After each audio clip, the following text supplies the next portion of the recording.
Right, oh, sorry, I'm just loading up the watch together now. No problem. All right, good evening, everyone. Thanks for joining us. And we're going to be doing, hopefully, a positive video compared to our other stranger, less positive videos. This is going to be about RobingGaming and his, what do we call this video? A prophetic message about the state of Naughty Dog? What do we call it? Yeah, it was like a very accurate prediction. It was like it was more like he was catching on to a pattern of he found troubling, and it's just gotten worse over time. Okay, so it's pretty much the mentality of the state of the company, very similar to how we could look at BioWare and say how they have, well, maybe not socially, but at least in terms of production, their quality has dropped. And kind of the opposite with Naughty Dog, the quality has increased in terms of what they do, what kinds of games they make, but the actual storytelling and the reasons behind it are different than what they used to be. So it's kind of a sad state of affairs to see your favorite company go down for one reason or another. And in this case, it seems to be an issue of, is it storytelling or politics? I don't know. We'll find out. It's a shame because some beloved companies end up falling, which they don't need to, and it's a shame. BioWare, for some reason, within it, or at least it seems that within each release, okay, Mass Effect, the first game, is still great. There's in the third game, there's certain parts of it which are really good, but it just doesn't really compare to Knights of the Old Republic. You're right. It's an inspiration from that. Everything is, if we look back at the history of BioWare, everything gets tied back into Knights of the Old Republic, and as a stepping stone for all their other future titles. The quality of the writing is arguably different depending on who's involved, but the gameplay systems, the dialogue, the idea behind the cinematic feel, the talking heads, that sort of thing. So yeah, we could tie it all back. Same with Naughty Dog. We could tie it all back to Uncharted and how they started off with Uncharted 1 and how that sort of made all their other games to be that level of quality. I don't have any experience at all with BioWare. However, with Naughty Dog, that's a different story because I played through every Uncharted game. I played through The Last of Us. Actually ran a channel that was focused on Uncharted 3's multiplayer community for a short time called Uncharted. And what's funny is that I actually had a little bit of a history with RobingGaming. It's ancient history at this point, and it wasn't exactly a friendly one, even though that clarified a few things. Basically, I was in a Skype group with all the other people that contributed to this channel that I was running, and we would just together and make jokes at everyone's expense. And really nothing different than what we do in your Smudcast group chat. And but someone in that group was friends with Robin and got all pissy about us making jokes at Robin's expense, everyone else's, including our own. And so he told Robin what we were like, what kinds of jokes we were making about him. And it was like related to the type of content that he would make. And Robin got a little pissy about it. But I think, if I'm remembering correctly, I did have a conversation with him, like a private one, that stuff. But yeah, overall, I'm kind of neutral on Robin as a person channel much, but I did watch this video recently, especially in light of the Last of Us 2 leaks, and thought it was a very good job. It did a very good job summarizing the problems that I have with Uncharted 4's story, as well as some of the behavior that I was seeing from these. And it also kind of touched upon something that I started worrying about during, it was like one of the gameplay trailer for The Last of Us Part 2 had this really bizarre obsession / focus on Ellie's sexuality. And The Last of Us is not a story that's focused on romance or sexuality. At least the first one isn't. Going into a story that is not known to, be an exploration. LGBT love triangles or anything like that. And then they start, and it's like, well, this is not why I started like playing this game. This is not why I got into this series. You know what I mean? You can have a story that's like focused on that. It's just that it's a departure from what the fans wanted, because this wasn't the original game. It was in the DLC. There's a tiny bit of it in the DLC, the Left Behind DLC that was made for the first game, but not. And I realize I've been talking for quite a bit, so I'm just gonna stop and say hey to Voice in the radio. Oh, hey, Voice. Didn't even see you there, buddy. What's up? I crept in.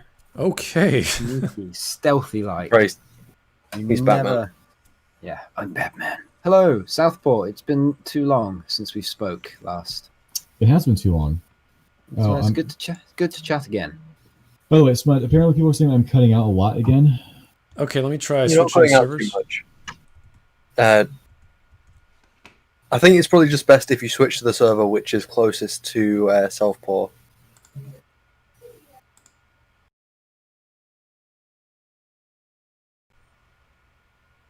Go ahead, Southpaw. Southpaw. Did we just kill Southpaw?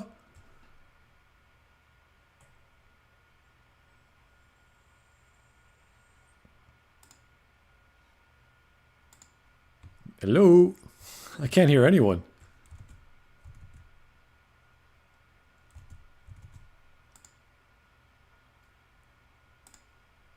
Testing 1, 2, 3. So can you hear us now? Yes, I can. You sound really low quality all of a sudden. Really? Oh dear. I could not hear Yeah, anything. It started when you changed the server last. Can you hear us? I can hear Southpaw. Yeah, I can hear you guys again. I don't know what happened. Southpaw's cutting out for me still. Well, I mean, so let's see. The UK, Am right? I back? Am I back in the room? Yes, you are. Yeah. I've got my connection's like really good at the moment, so I don't think anything on my end. Show off. What's it say your connection is? It's all mine. green. Let's have a look at speed test. All green. I Oh no, have... it's just what it says. Yeah, your Southpaw. What does it say your connection is? I'm gonna run a speed test real quick. I have 3 out of 4 bars. I got 4.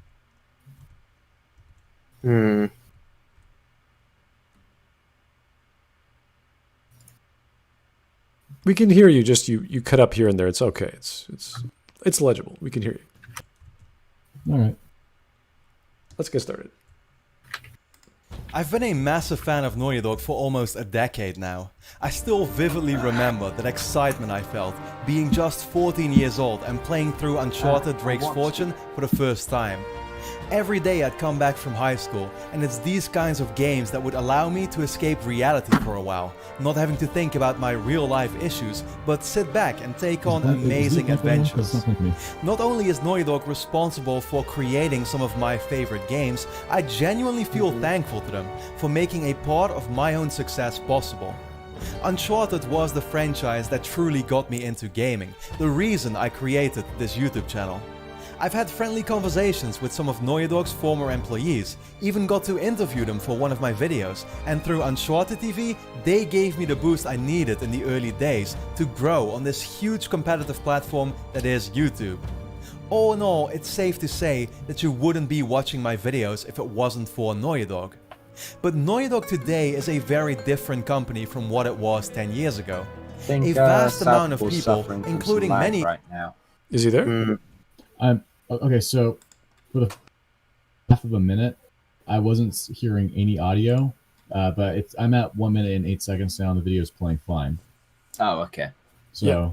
Same as us. Okay. Okay, sorry. in the highest positions have left the studio, while others came in place.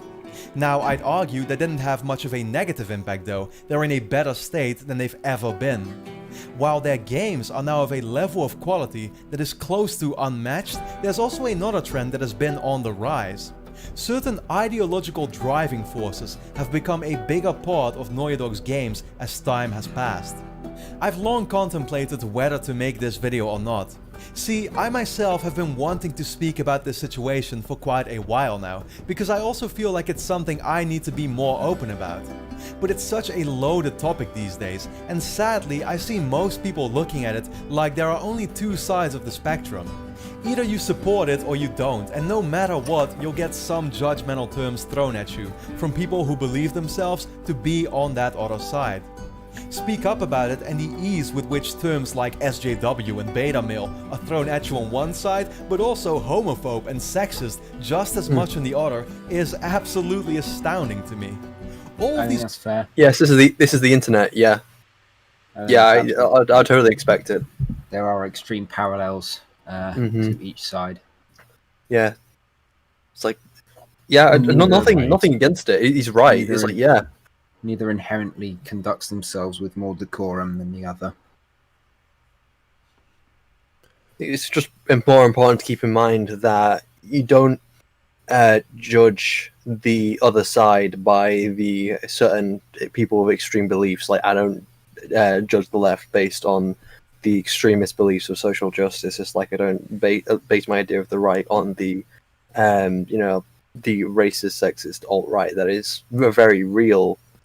It's just, it's not what all of the right is, which is what some people just seem to think, that one side is all this and the other side is all that. Yeah, I don't think we've ever had to call someone a racist or a sexist unless they actually exhibited those tendencies. It's always the other person accusing others of that when they're the ones who are super sensitive. Like, but how long has this guy been in this world? Because this should be expected. This is just how the world works, unfortunately. I know, but I mean, at the start of the video, he's just trying to call for like civility and not lose their shit. Like, I'm not disagreeing. Debate or another. So I think it's good to often used by remind people to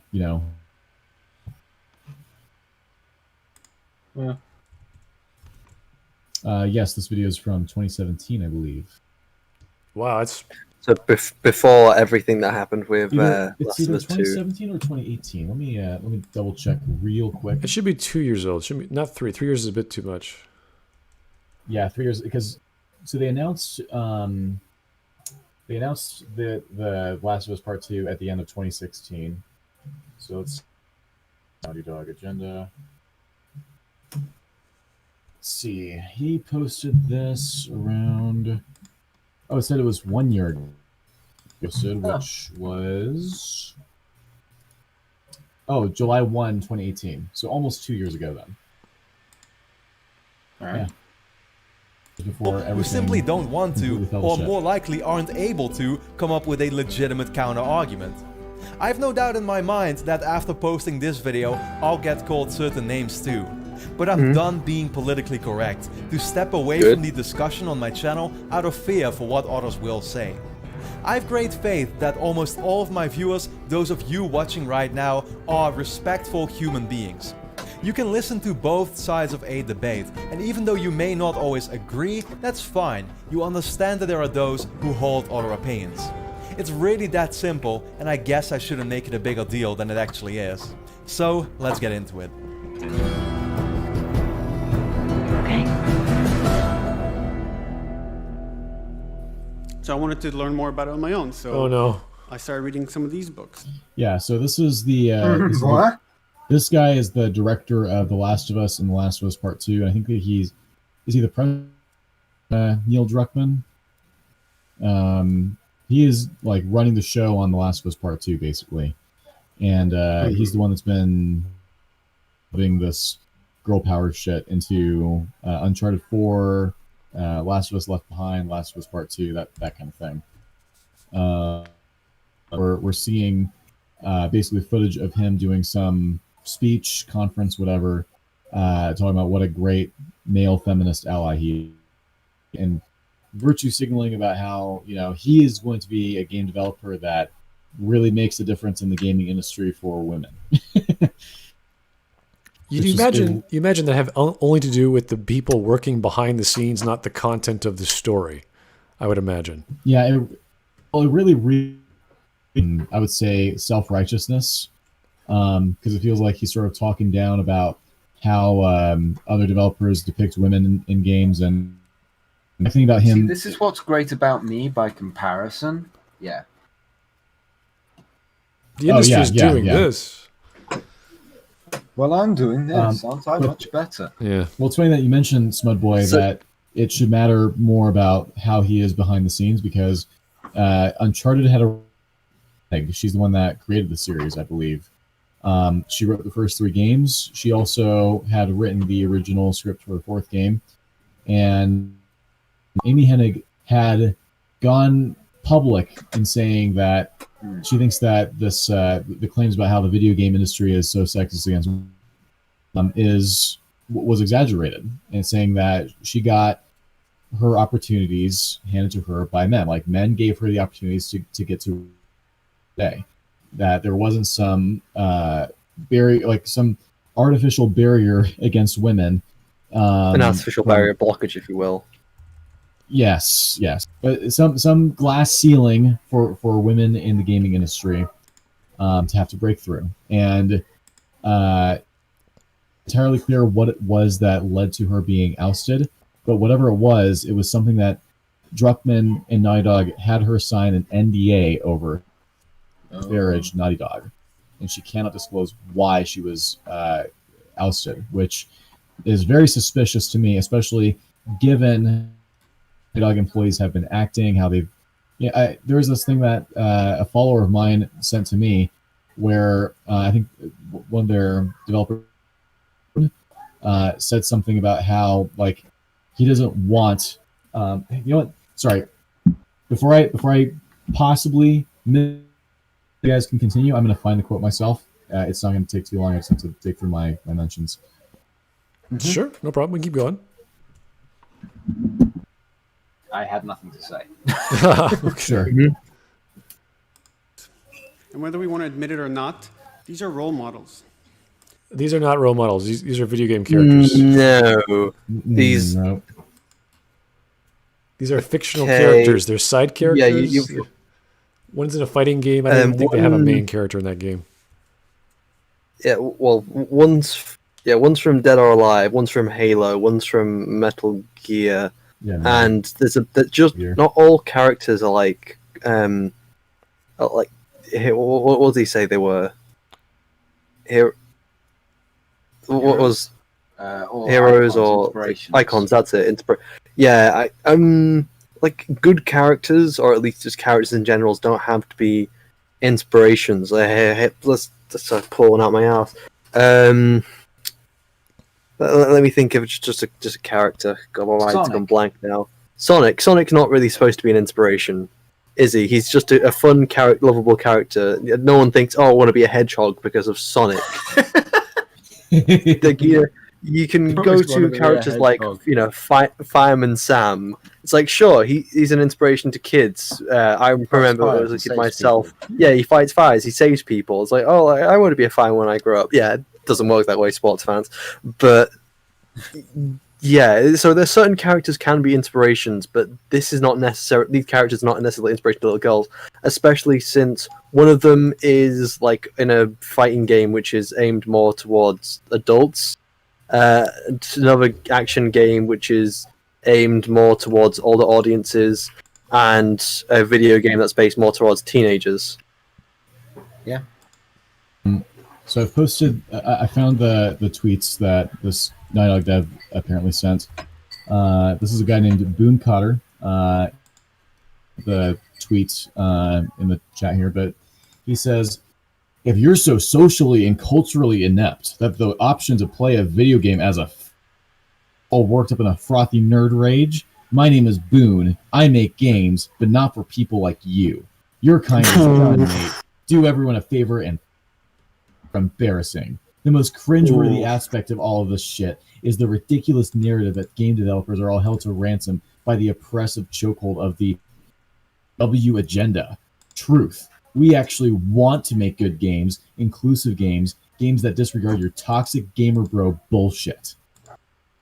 Who said this? What the fuck? Boone Cotter, Naughty Dog developer.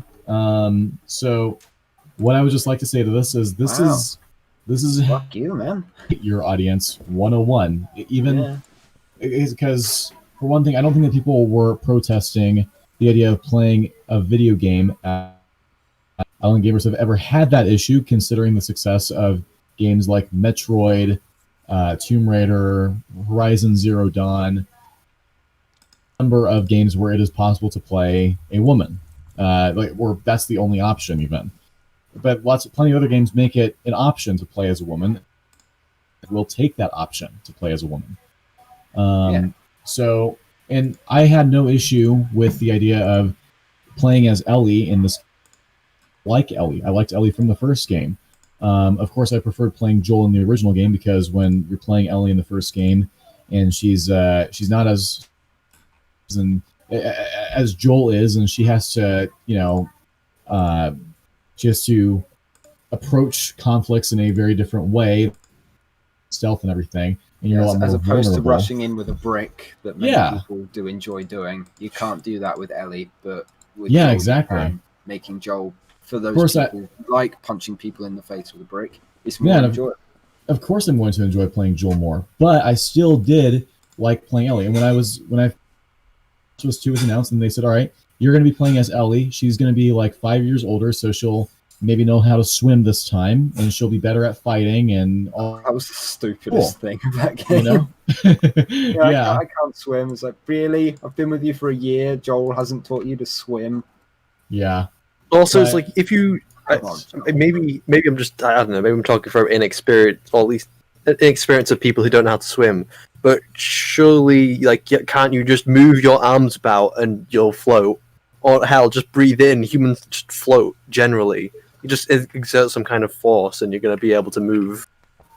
If you've been training around with Joel for at least a year, you're a survivalist. So swimming would kind of be part of the journey. Like, you just, water. Let's avoid water always. No. You'd have thought at some surely point it couldn't be that hard.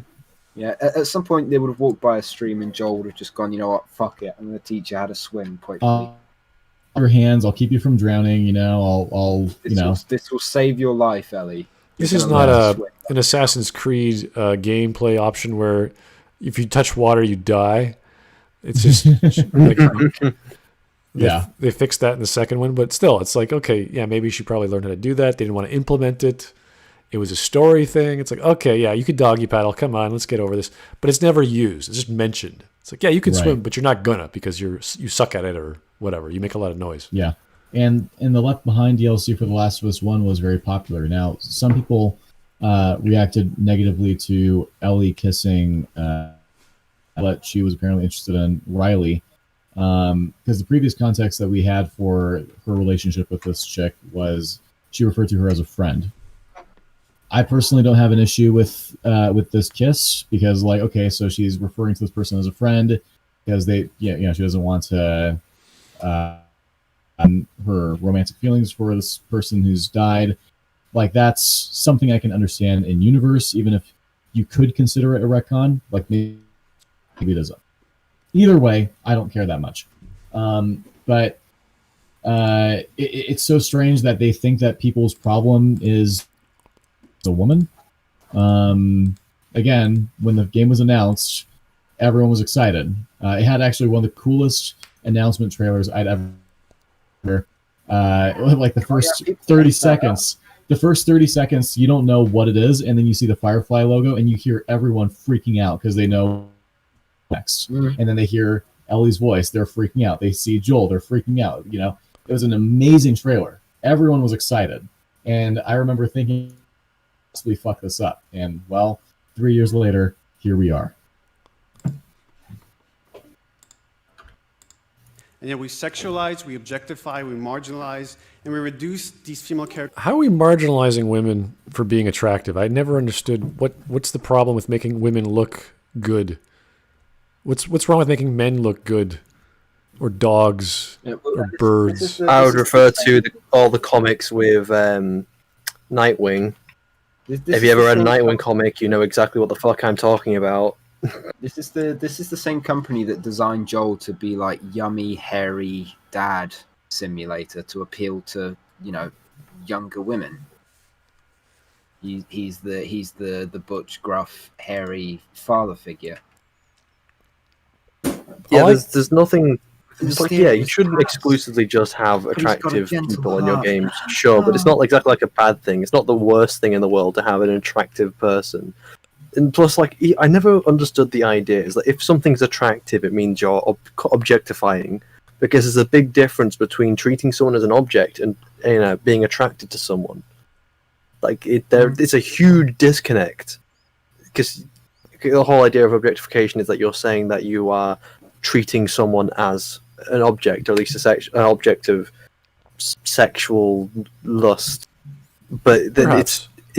it's not always the case, and it's just kind of become so like it's almost ingrained now in a lot of people that attractiveness, just objectification, flat out. You're just objectifying them. You're not it's strange. Well, I don't know how visuals else are to one say thing. it. It's the context for the visuals. For example, Dead or Alive, they have jiggle physics. They have all these other features, but it's an action game where you're supposed to be sensationalized by the action.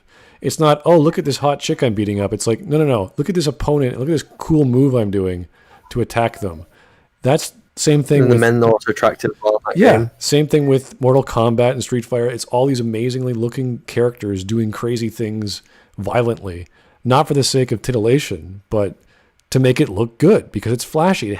Fighting games, whether it's 2D or 3D art, have to look really, really good. They have to be very smooth, high resolution, high frame rates, all sorts of features that a hardcore gamer of those games would have to appreciate, and the average fan would look at and say, hey, wow, look at that big sword, and look at this chick who's wielding. It's like, that's cool. That's a whole other motif of the design of the game. So you need that element. Doesn't mean you can't use it or use another element, but it's still a vital part of what sells these games. So to take it out would miss the point of... and he's calling them role models. It's like, I don't think anyone looks at Ayame or... Eve. I'm thinking of all the chicks on those games. It's like, I don't think they're role models. I think they're attractive looking females for the sake of it. That's about it. Again, these aren't going to be. I think role models are only really applicable. I don't, at least in my age, and I don't think that other people young adults or proper adults are going to look at characters and say be the role models because there's a lot of development that I've done already. I never even had a role model as a kid or a child. I never looked up to any of these fictional characters I watched. I just enjoyed them. But then, let's theoretically say that little girls are taking inspiration from these characters. They're not going to be looking at these characters.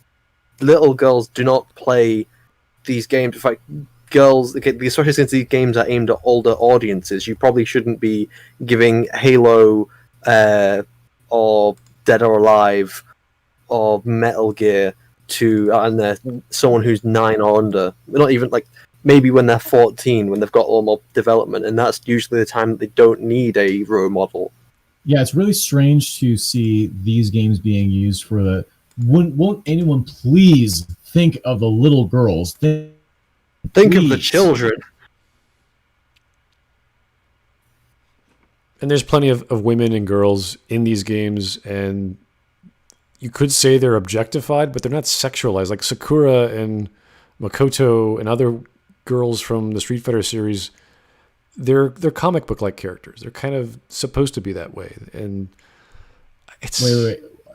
Did you get that in reverse? I think that you said that they're objectified but not sexualized. I mean, I'm talking about visually, they're supposed to be attractive. So if you want to see them as objects, that's fine. That's the point. But they're not sexualized. Maybe some of them are. Maybe there's some really large, Capcom, other games might do that with Bayonetta. She's certainly sexualized. I mean, she's freaking 7 foot whatever.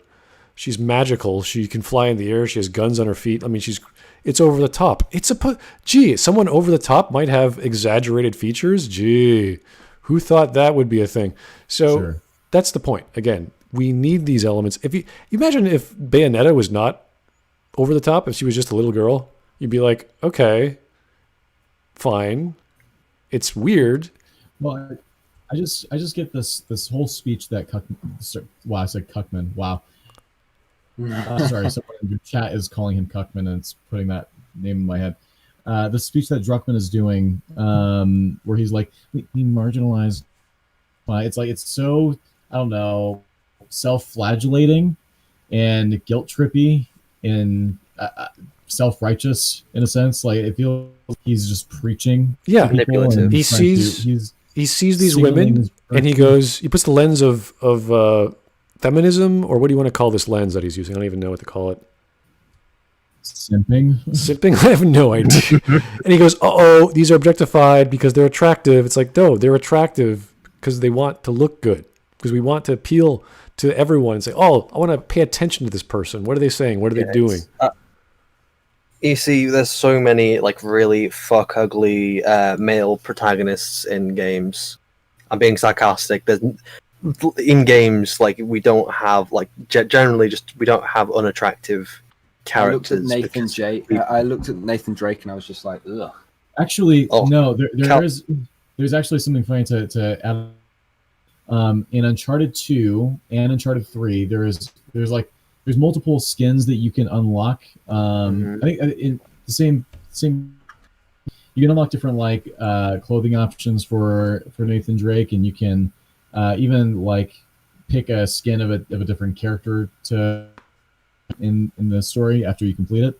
And one of those skins was something called Donut Drake, where you get to play a morbidly obese version of Nathan Drake.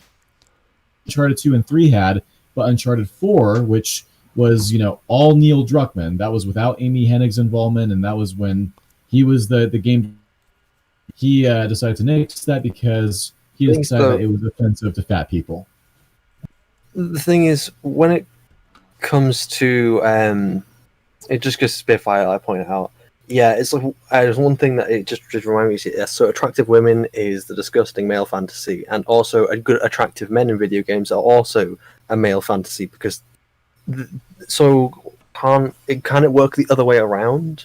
So like no, don't be women, because obviously everyone likes to look at attractive. Men like to look at attractive men as they play or watch a film or do whatever, and it's the same with women generally. In fact, if you look at a lot of female artists, the characters they will draw will often be very beautiful. They'll be very attractive because it just generally we like attractive things. It doesn't matter if it's a person or if it's an art style or just things that appeal to us in some form are attractive.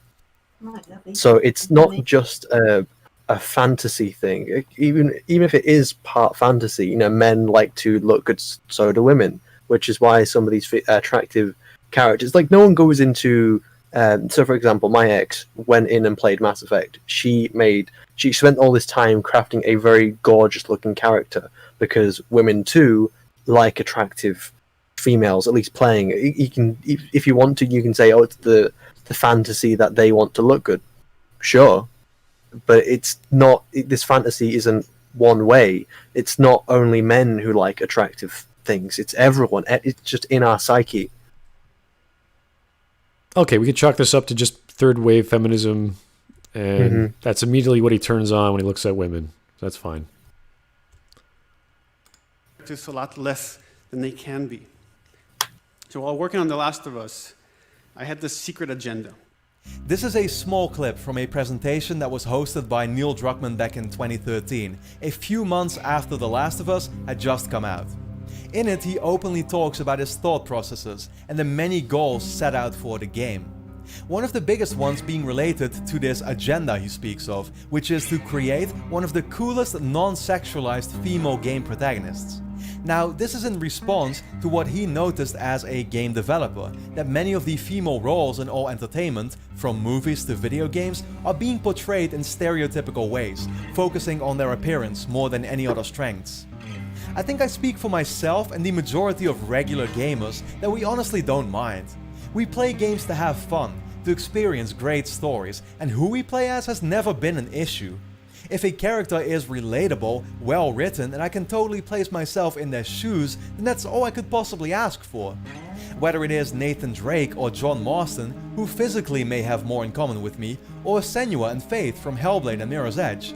I love all these characters because I connected with them, I understood and related to how they felt in various situations. Diversity, inclusiveness, representation, these are the terms that you now constantly hear when watching interviews with Noiadog or simply by reading the Twitter timeline of many of their employees. In itself, I have few problems with these ideals. There's nothing wrong with wanting gamers to respect people of all kinds. But there is another side of the coin. It can get a little ridiculous how much focus a dev puts on these topics nowadays. Like, oh, yeah.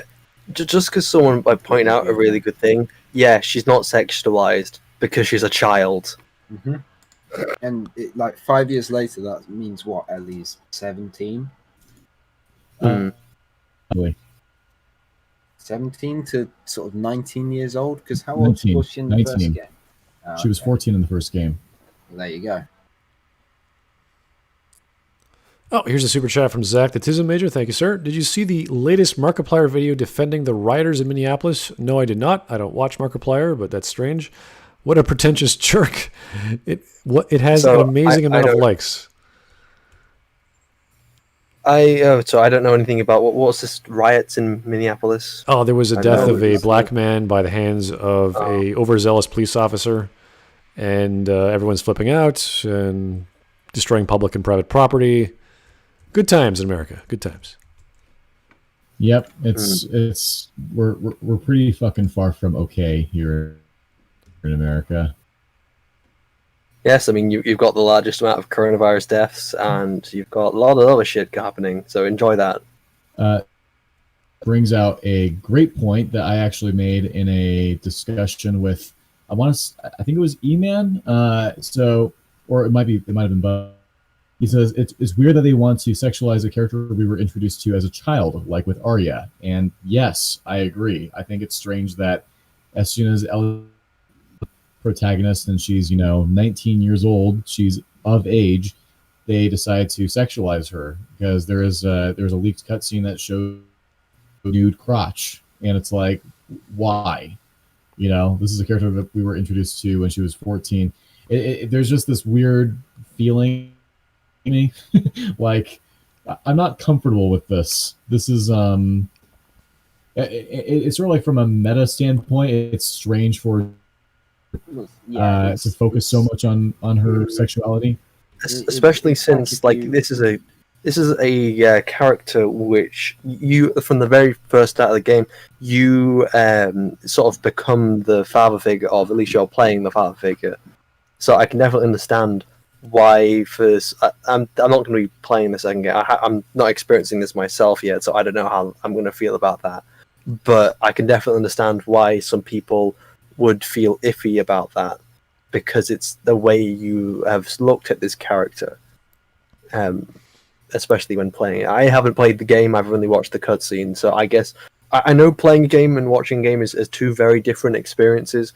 When you play the game, you're obviously spending a lot more time on it, and because you spend more time on it, and because you are actually doing the actions, you get more immersed, and you can develop a lot more for these characters in a game, because that's kind of the same experience I've had with video games. Well, the creepiest part about it is the fact that the first game, the entire point of it was that you, playing as Joel, were developing a surrogate father-daughter role with Ellie. And that's what makes this even weirder than it already was. Well, that's what I was talking about. Although if we were to argue the genre of the setting and the type of game, survival, it's supposed to be gritty. It's supposed to be dark. It's supposed to be gray, the morals and ethics. So if we look at the 70s and 80s horror cinema, having B-movie flicks where there's nudity and gore and violence is kind of common. So the difference is, as Southpaw pointed out, you've already developed this mother-daughter or father-daughter relationship with this character. You don't want to screw that up. You want to maintain that and strengthen it. So to do things like nudity, you have to know what you're doing and why. So you have to be careful. Sorry, just to butt in, Link. I can't pronounce the name. Sorry, I'm a bit iffy. He says he's not creepy to focus on the sexualization of a coming-of-age teenager. It's just very fixated No. So what we're saying is there's nothing wrong with having a coming-of-age teenager doing that sort of thing. It's more to do with the specific context of the character, because of the relationship which you have fostered. Again, as we were just saying, it's the relationship you have fostered with this character. It being a father-daughter relationship, or at least for most people, it has been a parental relationship. So it makes people feel weird if you're seeing someone who you've kind of seen as a sort of like, oh, it's a surrogate child, is to you as Joel, be seen in this manner. So yeah, you can sexualize any of age character, and it's not creepy, but it's just the context of this character makes it strange, and that's what we're talking about. But no, apparently we're not supposed to any more meaning to our relationship with Ellie other than, oh, she's just a fictional character and she's made up of a bunch of polygons. The relationship between the two and the gameplay, how it focuses the story in a certain way, allows you to develop these feelings and experience this relationship. That's why video games are special. It elevates the medium to something less than, or something more than, simply a B-movie plot flick that's about... Because your video games have absolutely brilliant immersion. It's the most immersive storytelling medium. Because you're not watching this on a film. You're not reading about the actions of someone else. You yourself are often partaking in the actions of the character, and you are spending so much more time playing a game than you are watching a film. You can watch a film for a couple of hours, but you play a game for sometimes up to 30 hours, depending on the game. And that's not including if you're doing side missions, or if you're doing the DLC, or if you're playing these games in chronological order. Forgetting that the quality and appeal of the story is still the most important goal. For example, I've yet to see a game feature a Dutch protagonist with an accent like me, but I've certainly never felt like I needed to be represented more. I understand that an entire game taking place in my own small country is not gonna appeal to the mass market, and so you certainly won't hear me complain. That itch to constantly push a certain narrative is to me a little concerning, because other aspects could start suffering from it, and it can sometimes come off as a little pretentious. That said, it's the developer's choice, and I'm not gonna tell them what they should or shouldn't do. All that I'm saying is, if it ever gets to the point where an agenda intervenes with the quality of a story, or it stops appealing to me, then my response will be simple: I'm not buying the game. Now, going back to Naughty Dog, obviously to this day I've never felt that way, quite the opposite. I actually used to defend their decisions made in previous games. The Last of Us Part 1 subtly hinted at Bill being gay, but it never became a real part of the experience because it didn't need to. Oh, hi, Glib. The Left Behind DLC built up to Ellie's kiss with Riley very... Just with this character as well, so I've already forgotten the name, but I assume he's referred to as well. Yeah, it's not like a core of his character. They don't focus on his sexuality by any means. And it doesn't really matter to me that it's strongly hinted at it that he's gay. It's like, sure, that's great. And the thing is that a lot of people, or at least social justice warriors, don't seem to understand about characters, or at least people, that, say a lesbian is not who you are, it's just part of what you are. So your sexuality is just a piece of you, and it doesn't define your personality. So you can compare this character against Bill from Doctor Who, a character who pretty much every 5 seconds says, "I'm gay," almost every time she can. It's like, yeah, it's the point where her only character is that she's lesbian, and that's not how characters should be written. And it's not also to talk, but just be written as while I am obviously straight, that is not my defining character. It doesn't define me by any means. I am separate to who I am is separate to what I am. Well, it's more than that. It is kind of a lot of it is down to how the character behaves. So we think of it this way: in a zombie apocalypse situation, and I meet Bill, and Bill goes, "Just so you know, I'm gay, and I go, don't care, trying to survive right now. It's like, okay, I don't fucking care. So wait, Shiny, you've played. Sorry, you cut out just there. What did you say?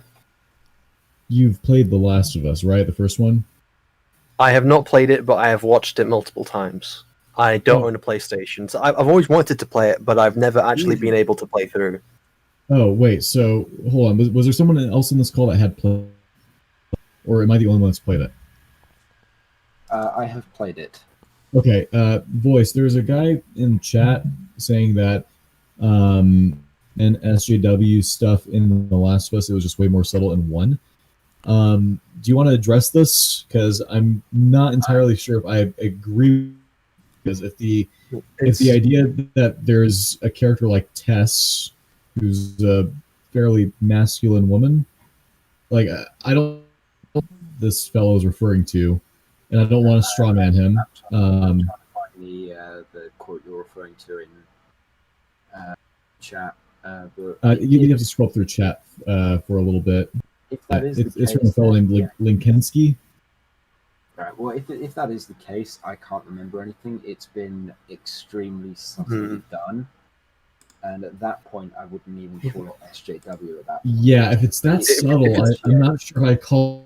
It's just tertiary development of characters at that point. It's so subtle, it goes under the radar. As I was mentioning, I want to know what he's referring to exactly means by that, because if it's what I think it means, I don't agree, but I'd like to give him a chance to explain. So, well, I think it kind of leads to what I was saying before. Is the character being gay is not something which is the focus. It's not who he is. It's just what he is, and the game is very subtle about how it is, like to the point where you can sometimes completely miss it if you're not paying attention. So it's not a problem, and it only becomes a problem when it disrupts the characters of who they are, when you're being beat over the head over and over again with this agenda, and it ruins people's immersion to have a character which is nothing but the only characteristic they have is that they're gay or bisexual or they're black or that they're this, that, and the other, because that's just not purely what not people are. Yeah, absolutely, absolutely. Also, Glib, you're being uncharacteristically quiet today. How are you doing, buddy? I'm good. How you doing? Yes, Glib, please talk about gay people. Go ahead. I don't know. I'm just bored of all this. I think that not like bored of all of what you're talking about. I don't mean to denigrate what we're doing here. What I'm saying is that at some point we just have to stop playing their rules. None of this is real. Like you're not being oppressed. You're not doing anything revolutionary. You're not being cool by virtue of signaling. You're just wasting everybody's time and energy and money. And we're gonna see how the game does really bad. And it's like all this is prophetic from 2 years ago, but like 5 years ago we knew it. It was always going in this direction. It was always going to go down into clown world. It's people that are trying to make non-real things real. They're trying to create their delusion and manifest it in reality. And we just watch it through art all the time. We're expected to behave. They want to be like groundbreaking. They want to be pioneers in LG when we've already been there for so long. At this point, it's just kind of standard.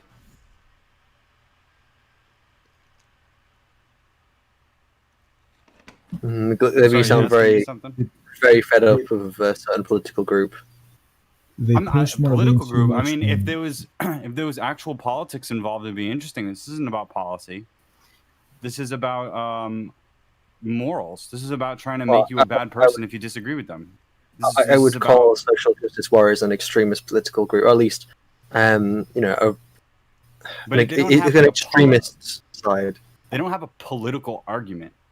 They don't talk about policies. They don't say, oh yeah, because we, equality, because we're trying to be progressive, we're going to go out and do this. What they try to do is they try to create a system of oppression. And it's just beneficial oppression for whatever group they think is the special group. And it always turns out to be the most destroyed person possible. is supposed to be given the most amount of power. So if you're a transsexual, disabled person who's of mixed race, but all the races were all like from like Nigeria and also from an Arab country, and you got a cleft lip and you can't walk because you don't have any legs, like you should be the president of the world or something. Like that's how the progressive stack works. And what I know to be a fact, and I feel like I can't even talk about, is that all of this is orchestrated. So the SJWs, they don't actually know they don't understand their own systems. So I don't want to engage people like that anymore. I don't want to engage people that actually have these views. I want to engage with the people that create these views to be used. Like I consider all these people, even Neil Druckman now, he's a pawn. He's too stupid to know what he's doing. He's destroying everything he's ever worked for so that somebody that he met will think that he's woke. He's retarded. And everybody's supposed to go along with that at his company and ruin their life and their job and let the company's stock go down the tubes because some random person who was a multi-level marketer came in one day and was like, "Hi, I'm Anita Sarkeesian, and everything's racist and everything's sexist." It's like the ultimate result of that is the destruction of everything. This where this all goes. What else do you want?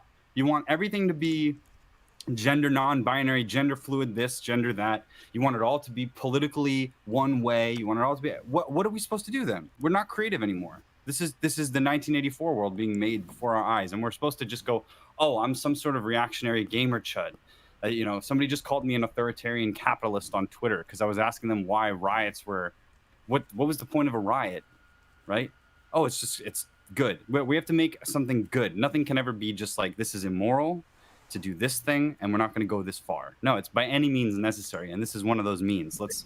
I think day after day, it's not even, it never lets up. It's like, okay, what are we talking about today? We're talking about the death of Star Wars. What are we talking about tomorrow? Death of Star Trek. What are we talking about 2 weeks from now? Death of Game of Thrones. This is going to be the death of The Last of Us. What next?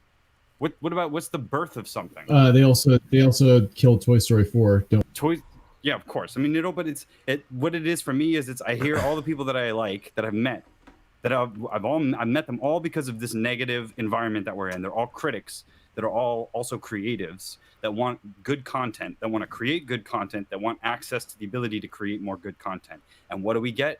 You're a bigot. I'm done with it. I'm sick of it. I don't want to hear it anymore. I want them to shut up. I just want to be happy again.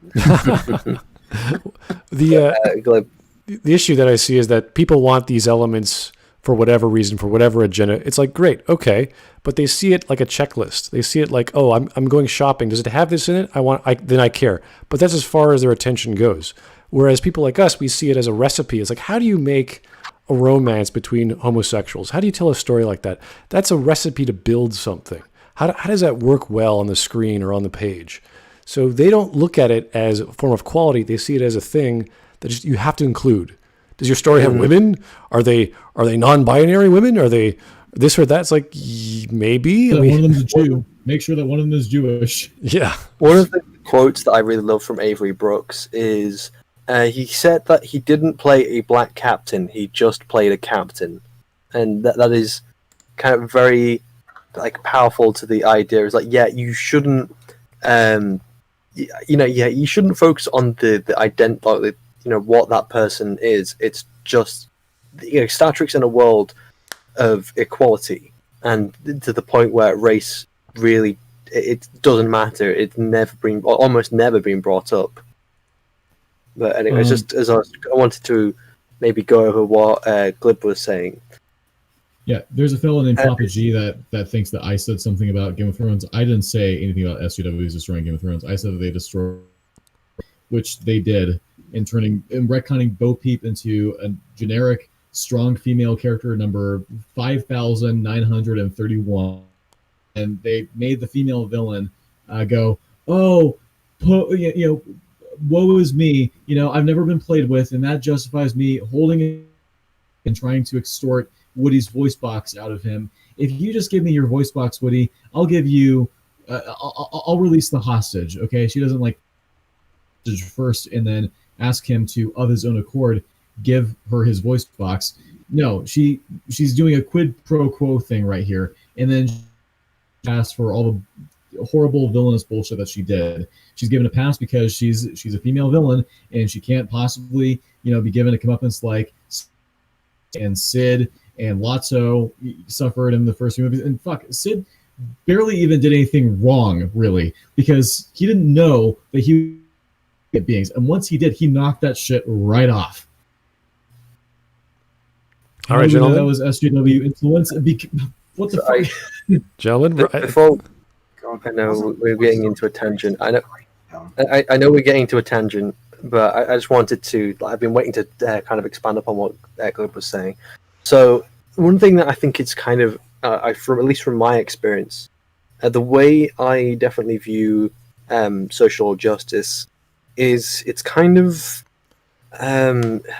it's a kind of mind it's not mind control. It's about brainwashing. It's so, like you become part of this group, slowly feeds you their ideology, and they brainwash you into it, and it starts to cycle. Like no one in the group, at least as far as I'm aware, is actually doing this maliciously. It's just a cycle that just seems to lead more into extremism. So they slowly integrate you into part of your group. You move up the group, and then you become the mouthpiece, and then you spout where your social justice agenda, and then that slowly envelops more people, which then they become a spokesperson, or they become officials on this, that, and the other, and it just slowly starts to cycle, becoming more and more extreme.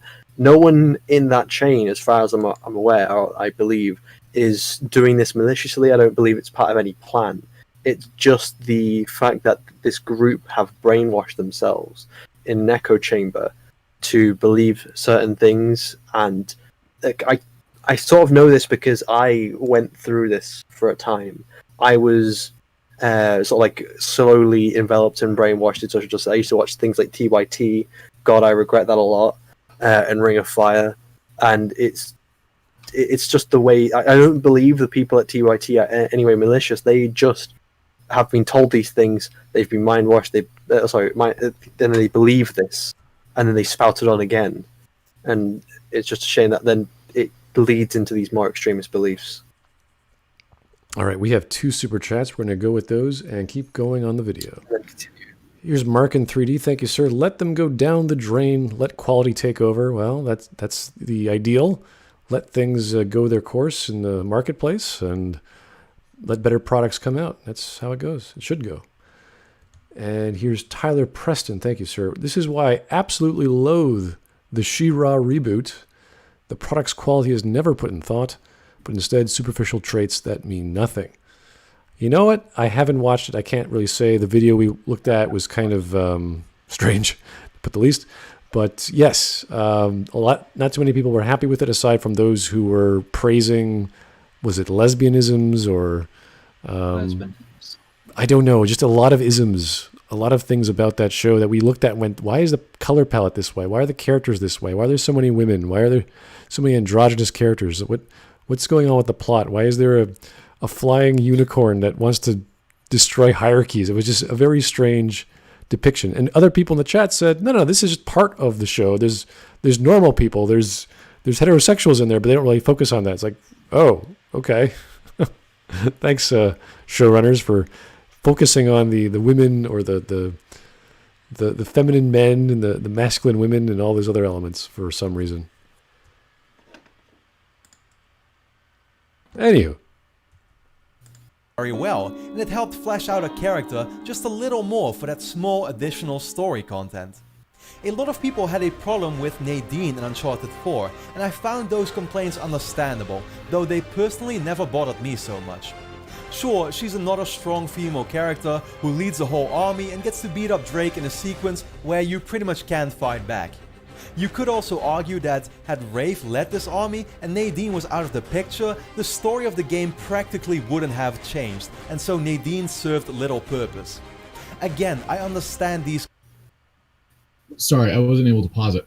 Yeah, so this is a character that you get locked into an area with, and you have... Every time that you try to throw a punch at her, she just dodges it and then kicks you in the face, basically. And it's so fucking phoned in, and it really ruins my suspension of disbelief because you're playing a character who slaughters dozens, possibly hundreds of like trained, and you're able to like beat them up pretty well. But this fucking bitch ass 90-pound chick, she's able to kick your ass with total. When in the second section where you're fighting her, you're also like, it's a 2 versus 1. It's you and Nathan Drake's brother fighting this one person, and she's able to fight the. And I'm calling bullshit on this. And it was totally done so that Neil Druckman could be like, yeah, the white male protagonist, he can be bested and strong, independent black woman. That's exactly what this bullshit was.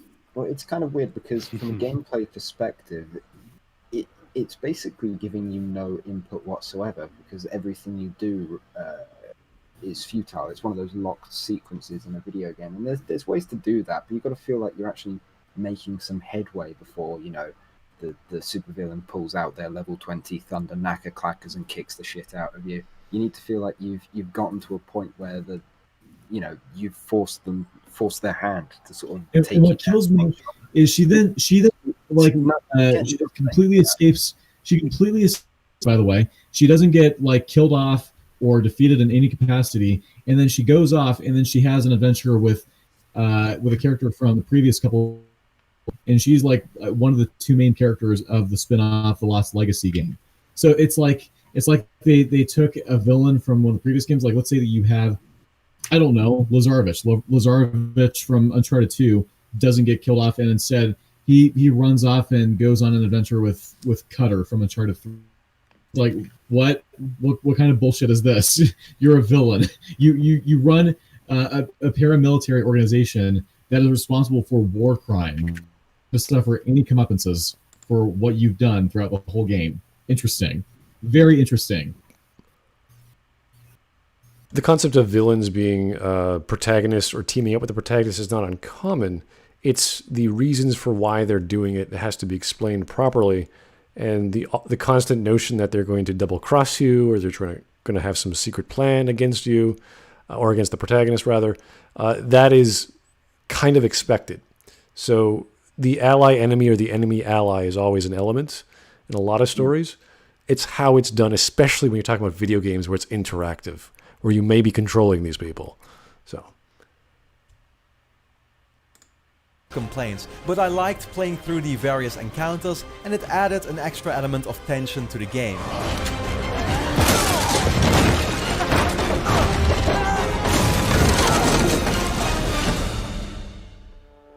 These discussions had been going on for quite some years, but I never took issue.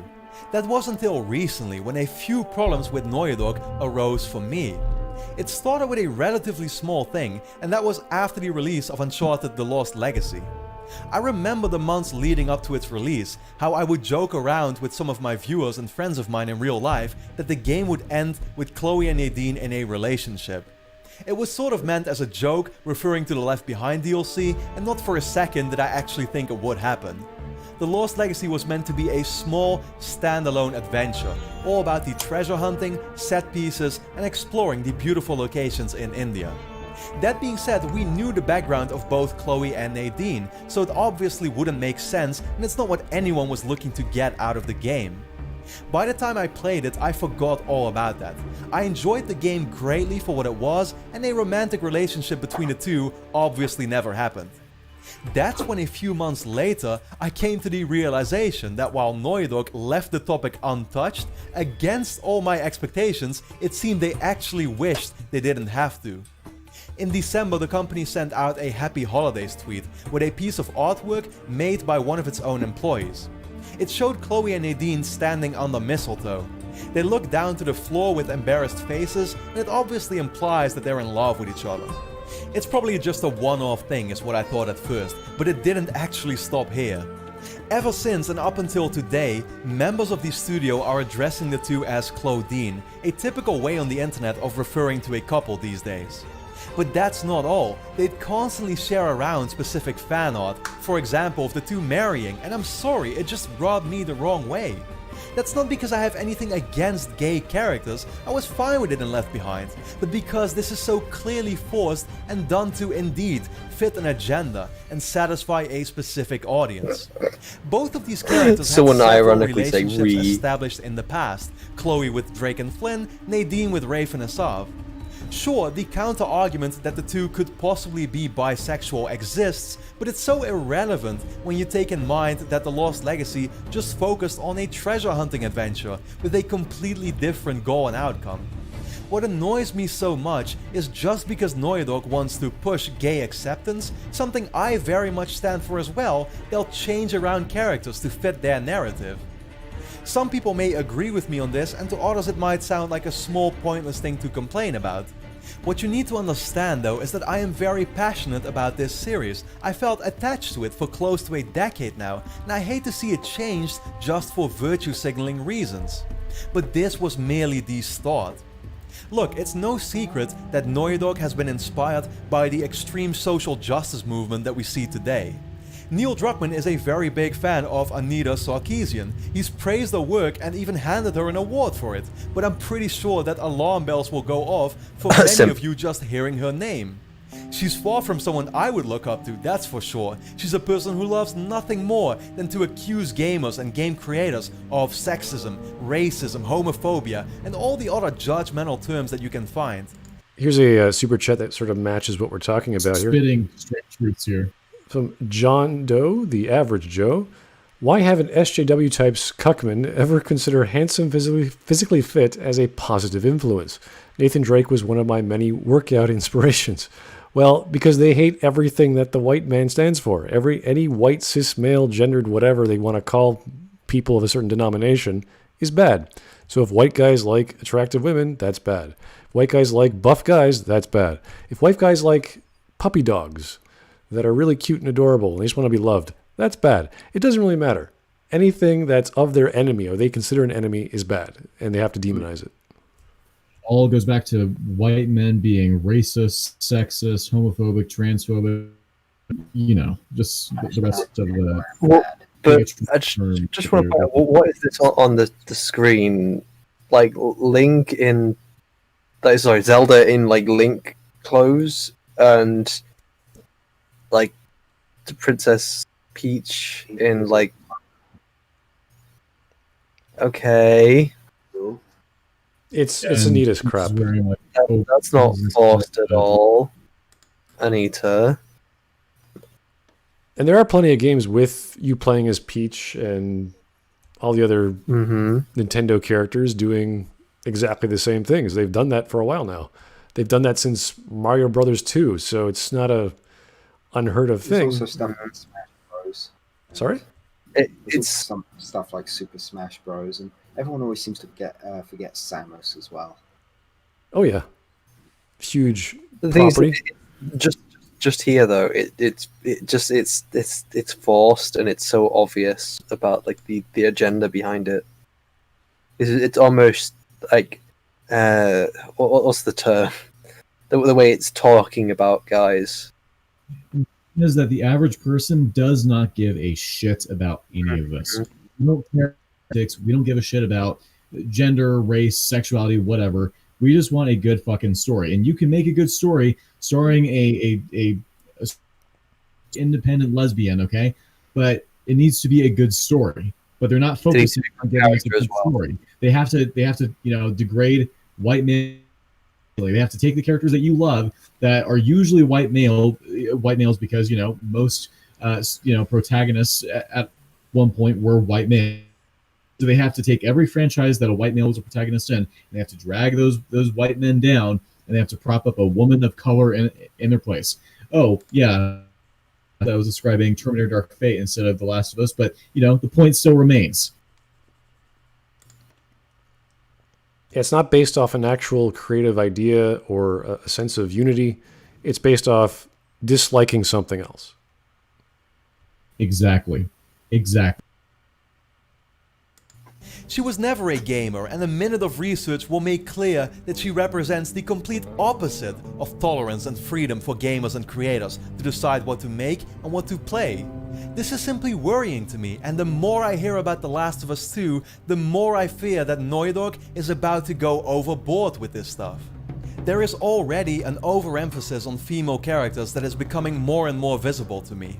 First, we had fans asking for Chloe and Cutter to return, two fan favorites, but the latter was completely ignored, and what we got instead was Nadine, a character that few people even liked at all in Uncharted 4. Now we have The Last of Us 2, where Ellie has taken over the lead. I'm personally fine with this choice, and I think that most fans are too, but the way that Joel so far has been left in the background feels weird, because at the end of the day, both of these characters are at the core of this franchise, and it's what everyone wants to see. But while Joel barely got any screen time, other new characters did, like Ellie's new girlfriend Dina, and that other mysterious character, who could be her mom or sister. In pure Naughty Dog fashion, it's another character. That part did not age well in this video because, well, at this point, no one knew that that this person here was gonna go golfing with this character being Abby. Oh wait, I just realized that might get the stream taken down because we're spoiling The Last of Us 2. My bad. She goes out with Joel for a friendly game of golf. My dog, you can file your at my email address. It's fuckoff@gmail.com. Didn't they change one of the trailers like from 5 years ago? Was it a pre-rendered trailer, I think? And it was a lot different than the style of how she now looks. Where she was about to get her like belly cut open and she was being hanged and she had like thinner. Yeah. Then they released a trailer where she's fucking swole, like Tyler in her arm wrestling contest. I seem to remember that. It was very well. It was like so detailed. It was like, wow, who is this person getting hung? And it's like, oh, what happened to her? I never saw her again. Or I guess that was the same version, just a different look. I'm pretty sure that not even Joel has that much game. Like at this point in the apocalypse, 20 years later, when food is supposed to be that scarce, like no one should have that level of muscle mass. Yeah, you can't exactly go out to a gym and like have protein shakes. Jelly beans, all sorts of other things to keep your energy up. Yeah. Naughty Dog fashion, it's another character that was deliberately designed to be incredibly buff, and at this point that's nothing new. Last but not least, while Uncharted may have ended for Naughty Dog, the company made sure that Drake had a daughter instead of a son, contrary to what the original plan was. Amy Hennig had in the script written that Nathan would have a son, and then Druckman changed that to a daughter. I wonder what that was for. Purely cosmetic, I'm sure. Yeah, it had absolutely nothing to do. It's so strange. Like you're kicking into the series, and then you're going to make a change like this after you fire them. Basically, I'm sure that you're palling around with Anita Sarkeesian and you giving her an award and a hug and everything that has absolutely nothing to do with this decision. Not a studio eventually continue the franchise, that's the one direction they'd all. Trust me, I've watched lots of behind the scenes content for both Uncharted and The Last of Us. Okay, that's interesting because a lot of people, when they've heard of the leaks, they were calling for all these agendas about transsexualism, and there's a lot of people calling back saying Abby's not a transsexual. It's like, no, it's Lev. Lev's the transsexual. Abby's just this extremely buff chick that came out of nowhere. Really strange with Abby because she seems to have like the actual build of a man, though, in the face of a woman. It's very, very, especially because like no woman could possibly like maintain this physique 25 years into a post-apocalypse. Like, are you kidding me? I don't think me? anyone could fucking maintain that physique. Like, I'm sure naturally, like, especially a woman, though. Strength. Yeah, like, we're talking about someone that is like women are physically capable of looking like this in this condition in this situation than a man would be. It's still implausible for a man, but it's even more absurd when it's a woman.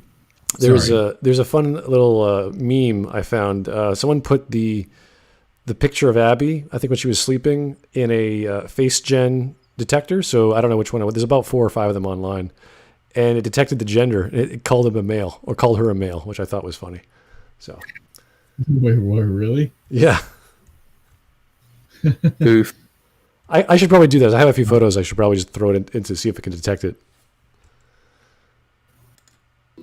He appeared shy and likable on camera to me and was praised by the devs, but then I took a look at the stuff he constantly tweets about, and I don't even need to know anything more. Whoa. Here's the thing. Every single one of these points I have no issue with. Sorry, I want to just rewind. Sorry? Gassing up. What? Gassing up in my culture means a lot of different things.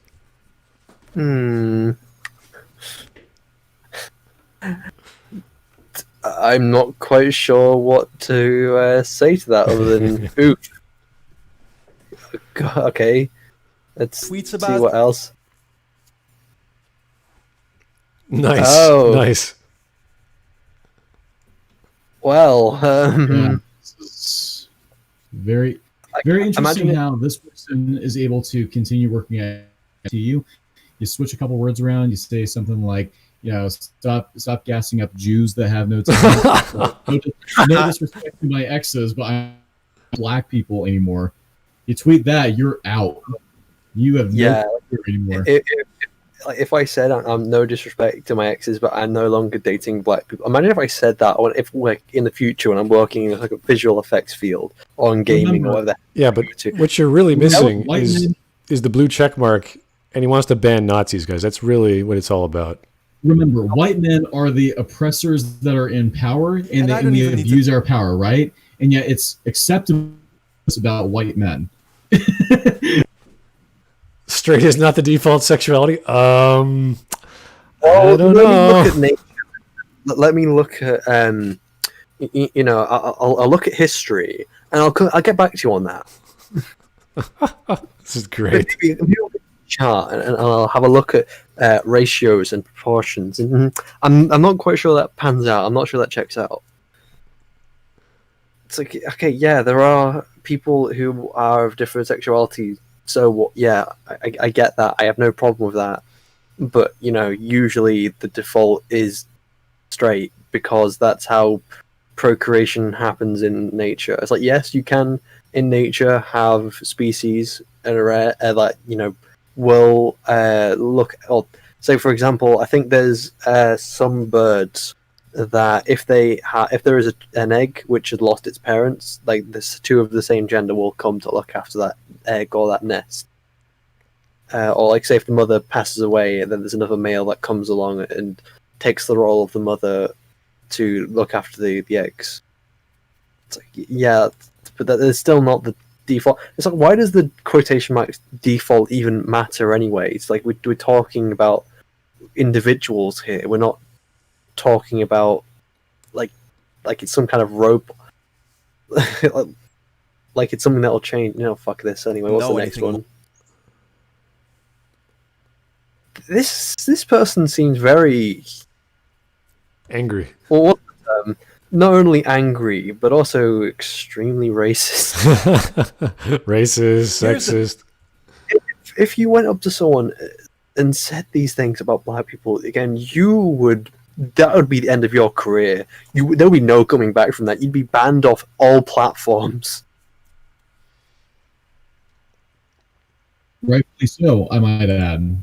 Yeah, right. Yeah, if she did go out, or he or she, I don't know which one. If they went out and said, I don't know if it's he, I don't know if it's she, and honestly, I don't quite care. But I'll just use the term "they" to protect myself. But if anyone else said this, and what was it? There was someone if someone did go out and said either of these things about white people or black people, it's not okay. It's really not okay for anyone to say, I'm not going to date someone based on race. You know what? I Anyhow, he mentions that he would want to date white people. All I'm saying is, after seeing those tweets, I know that I would hate fuck him right in his pussy. Okay, let's keep going. Yeah, let's move on. This was supposed to be a positive video. I have no issue with on its own. Had they been self-contained choices, I wouldn't have thought about it for a second. But add all of it up together, and I'm sorry, but I also believe there is an agenda at play here, and I think it's obvious. Look, The Last of Us Part 2 is gonna be an amazing game. I have absolutely no doubt about it. E3 2018 was meant to be all about the gameplay reveal for the game, and it largely was, but what was the one long cutscene that Naughty Dog felt like they needed to show off before things would go down? A random flashback of Ellie kissing another girl, a plot point that may become essential to the story of the game, but had absolutely no reason to be shown off here at E3. There was no context provided, nothing that led up to it, nor did it have anything to do at all with the gameplay itself.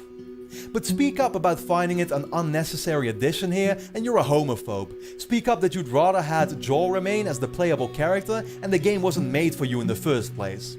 I came across a tweet from Boone Cotter, one of Naughty Dog's own employees, and I found it so typical for this whole situation. He tweeted the following: "If you're so socially and culturally inept that the option to play a video game as a female gets you all worked up in a frothy nerd rage, my name is Boone. I make games, but not for people like you.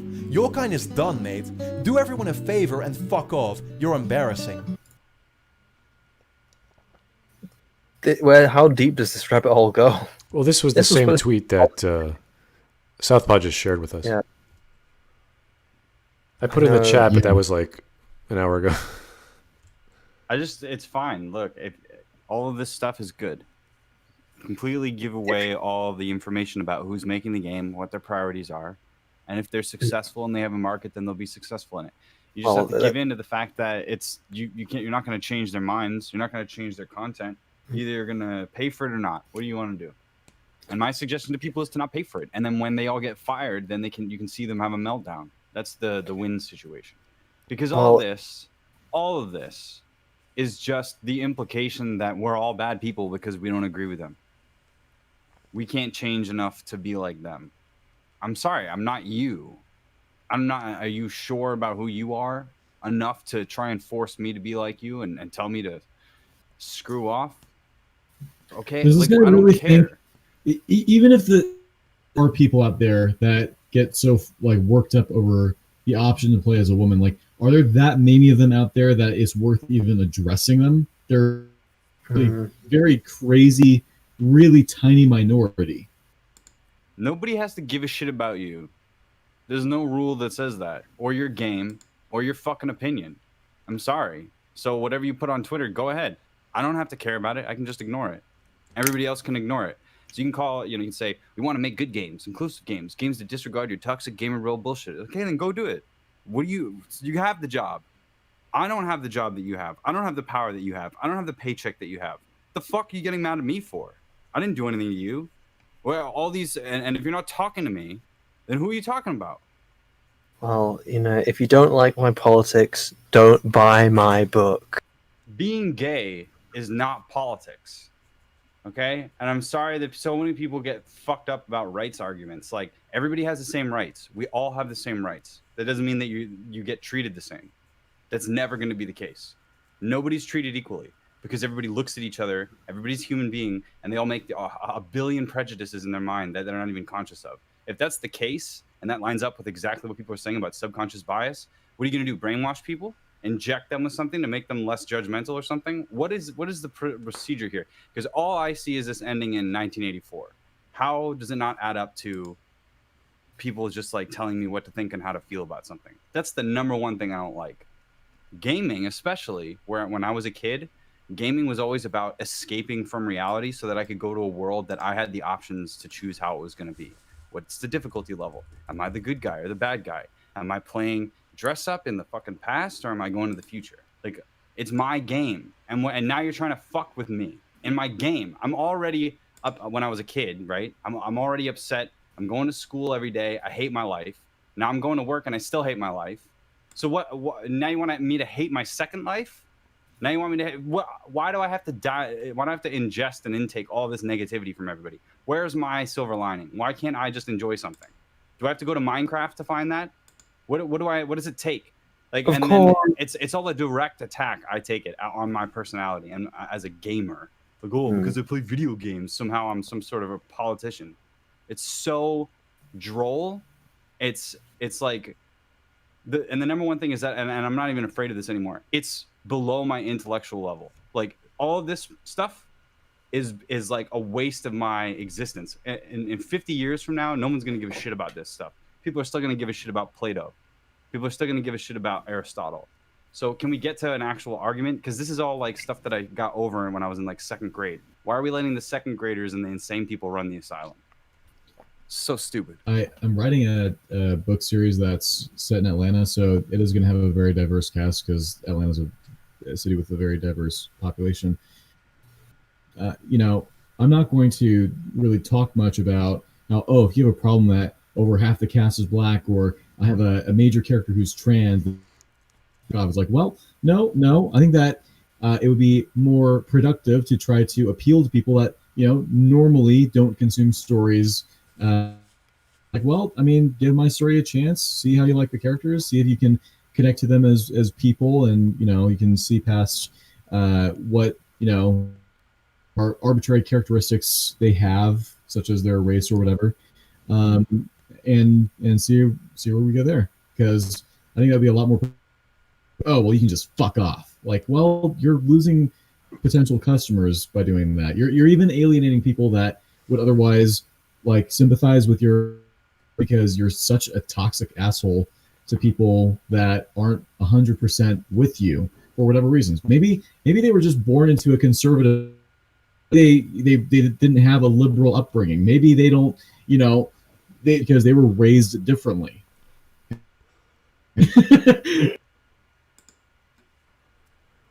Okay, guys, you're laughing about Plato in the chat. I get it. Okay. Plato. I'm sorry Plato. that I have a Squishy. terrible Los Angeles, Californian accent because I've grown up listening to people talk like this all the time. Like, oh my God, it's mind-numbing, man.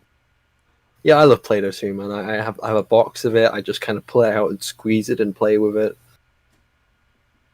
There's a metaphor somewhere in there. Gary Stottle, yeah. Chat knows Gary Stottle is the #1 philosopher that we need in modernity. Gary Stottle. Yeah, I mean, people need to go it? back and read 1984, like that are the SJW types, but from the perspective that they are not the oppressed one. If they for 1 second just realize, you just go, hey, you're not being oppressed. You're asking for more oppression. It's just at this moment you're the opportunist. Like, oh, it's the opportunity to oppress this group and enhance this group. Why wouldn't that change in the future? Right, but they're not gonna read Ayn Rand and Brave New World and other stories. They're just not going to read them. So this. No.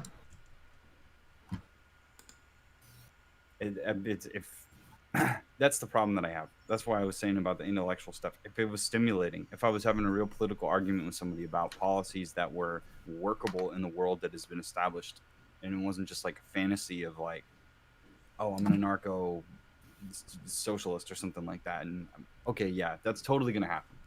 With all these things coalescing to create your little perfect society, that's totally going to happen. I am a cynical person. I don't believe that humanity is as good as it says it is. And that's why I think that the government and politics need to take that into account. That's why I like what we have. The best of what we got. And people want to make it into more of this, which is just... Imagine if you didn't like something, but you were forced to. Because if you didn't, then you'd be publicly ostracized. That's the universe that I really don't want to live in, because that to me is just so easily manipulated by people at the top that are psychopaths. Like, somebody that believes in something so overwhelmingly is super easily manipulated by someone masquerading as their comrade. It happens all the time. And by the way, sorry, the real thing that I want to say is like the stuff about like Neil Druckman and all this stuff. Like, okay, you're never going to be whatever the group that you're trying to get into is, whether it's a racial group or whether it's like a religious group that you're converting to or whatever. You're never going to be pure enough. It's always a purity test. You're not part especially of the in-group. in extremist groups. So I'm just gonna say, like, unless you're part of the in-group from the beginning, or you find your way in and you know what that is, you're not part of the in-group. Doesn't matter what structure you're in. Take that into account, and you're expendable. And so if you think about it that way, then you start to realize that your politics should probably be in defense of yourself and your family and the people that you care about first, and not about your ideology. Because other people that are ideologues will just discount you and those things. Because how many bones does it take to step over to get to utopia? I don't know. It's countless at this point. I'm glad you're an optimist. No, I'm an optimist for you can build your own garden. I'm not an optimist for let's all donate to build the garden. Well, This was a positive video so far. Let's keep going. yes. Yeah. Very positive. Yeah, got a great idea. Though I have something to lighten the mood after. And get my video taken down. That's great. Thanks. Hopefully it shouldn't be, because it's made by the same people who were watching last time, and that didn't get you taken down. I think that it's telling that The Last of Us is like a zombie story, and it's kind of the last zombie story along with The Walking Dead, because at this point nobody really cares about that phenomena. It's a phenomenon. It's because it was like there was this like huge like spike in zombies where everyone was doing it, and like these are the solid last thing standing. The things about Last of Us, though, it has such a brilliantly unique like system of zombies. It's very inspired, and I honestly love it. Like fungus zombies rather than the virus zombies and blah blah blah. The ones like from Left 4 Dead or War Z. It's almost like they were trying something new at one point. Yes. It's almost like they used to be inspired. Almost. Well, I'm glad they're not short stories, because you'd be bored the crap out of you if you ever read another zombie short story. You're like, oh, not another. Just stop it. Just another contemplative single perspective with fear in the background, and the story ends. You're like, okay, that's enough. I went through a few of these in school, so it's like, all right. Enjoy the gore, enjoy the visual spectacle that is the zombie horror show, because that's as good as it gets. The short stories I've had to deal with in things like short film festivals, they're usually not like high budget enough to be zombies.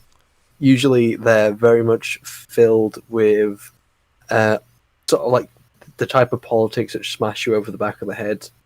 Like, oh, did you know racism is bad? It's like, yes. It's like, oh, but it's bad. You shouldn't do it. It's like, oh, sexism is bad. Oh, throwing waste away is bad. It's like all these things that you just kind of know by age 4. Oh, abusing someone is not okay. It's like, thank God you said that, because obviously I didn't know that. And it's like very. It's not even a story. It's just 10 minutes of almost moral grandstanding, and some of them are even fucking psychotic. Where it's just there's a couple of people who are there's a couple of white people who end up harassing this black girl, and because they're a little bit mean to her by verbally harassing her, pretty much. They all end up dying in extremely gruesome and brutal ways that honestly made me feel sick, all because they were a little bit drunk and they said some mean things. So that's the type of short films I had to deal with. All right, let's keep going. The aspect of all this shit is the ridiculous narrative that game developers are held by the oppressive chokehold of the SJW agenda. Truth, we actually want to make good games, inclusive games, games that disregard your toxic gamer bro bullshit. It's exactly this antagonizing, hostile tone that marks the issue I pointed out in the intro of this video. Either you're with them or you're against them. There is no middle way to these people. Naughty Dog is slowly losing longtime fans with this approach, fans who would previously go the extra mile to defend them. I can know because I am one of them, and I've already seen many of my own viewers, massive fans of this company as well, say the same thing. So I know we have to add tangents, but this is the exact same thing that's happened to so many fandoms. The hostility towards the Star Wars fandom has put it like that mixed with the sequels put a stake right through the fandom, which very much hurt it. And it is. Sorry, go ahead and finish. But like, I don't have anything else to say. What are you gonna say? Well, it's funny because like, so I know it's kind of, I am a fairly left-leaning person for someone who is a part of the so-called Chudcast, right? With you. No, like, when I went and saw The Last Jedi, I was actually fairly.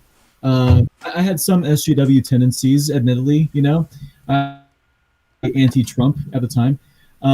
But it was the reaction to the people, like even as a very left-wing person, a person that was way more left than I am now, which is still somewhat left-wing. I despised that movie, and I was being dismissed as some far-right women and black people and Asian women because I thought that The Last Jedi sucked. And so that pushed me further away from the left. Like, so even though I agree with you politically, you're going to disregard all of that. You're going to disregard what I actually believe in on a policy level, like a fucking movie that you like. Fuck off. And so like that pushes me further away from like those principles that I once had. Like those people, they're not my friends. They're not my friends. Okay, SJWs, they are not your friends. They are only your friends. They're fair weather friends, is what they are. As soon as you like diverge from them in any way, shape, or form, you diverge from their opinion. It used to be okay. You just have to love Ghostbusters, and then we won't call you a sexist. Well, now you have to love Ghostbusters 2016 and The Last Jedi and The Force Awakens and Rogue One and The Rise of Skywalker and everything. Shit's out. You have to eat that shit right up. And if you don't do that, if there is one single moment where you say, this is garbage, I don't want to eat this, they're going to call you sexist, they're going to call you racist, they're going to call you bigot, they will call you whatever. You cannot have your own opinions if you follow in with their little ideology bullshit.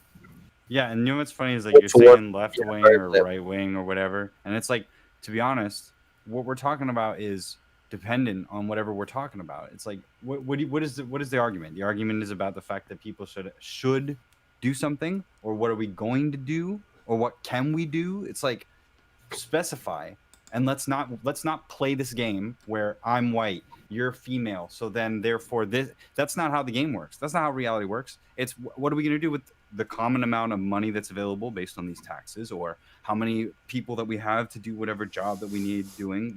What is the plan here? How are we going to pay for this person's pension? These are the issues.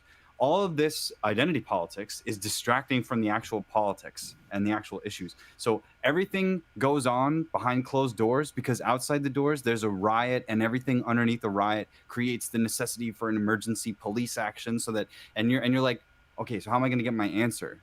Well, everything's going on behind closed doors. So whatever answer I'm going to get is going to be some political release, a PR release. There's no actual like participation because it's all underneath this idea that you're not enough of this of an identity. And then to go into what Southpaw was saying, it's like, obviously, is there anything else in your life, anything at all, besides this kind of personality complex that these people have, where you have to do X, Y, or Z to be good enough to be a part of their group like that? Aside from, like, if you're trying to be in a group of skaters, being able to keep up with them, do you understand what I'm saying? Or if you're playing video games with people, being able to play the video game and have a good attitude. What other thing in your life is it where you have to think X, you have to think Y, you have to act like this, you have to maybe dress like this, you maybe have to close your legs because you can't man spread? Do you understand what I mean? Behavioral modification. Yeah. And I have a friend, a friend of mine that I had known since like we had played Uncharted multiplayer together. Okay, like I go way back with this person, and she and I were even like involved at one point, but like we were in total agreement over The Last Jedi. Like that is a garbage film, but like it was like she was being dismissed as toxic for thinking that movie was bad. When it's like, well, I mean, isn't it sort of aimed more for her? Like she's supposedly part of the audience of the sequel trilogy's target audience, and she hates it because of how it's treating the characters that she liked. Because maybe the fact that the main of the original trilogy being white men had nothing to do with how she was able to identify with them and relate to them and attach herself to them. It's really strange. It's really strange how they just focus so much on identity, but they like people that are in these supposed protected classes to put on a pedestal. If they diverge from the narrative, if they diverge from the desired narrative of, you have to like this, otherwise you're sexist, whatever. If you diverge from that as someone who's a woman or black, whatever, you're a coon. You're just looking for male attention. It's like it is insane. It is insane how these people will dismiss dissenting opinions from the people that supposedly want to like listen to, right? The people that are they're gay, they're minorities, or you're a minority or you're a woman, and you diverge from their line of thinking, then you're like you're the Antichrist, because you're like you're not. Southpaw, you completely cut out right there. Yes. You know what it is that it's a bunch of people that are told you're under attack. All these people are out to get you. They want to make it so that you can't marry the people that you want to marry. They want to make it so that they can lynch you. They want to take your stuff. They want to say the cops can kill you and not get arrested. That it's threat. It's a fear thing.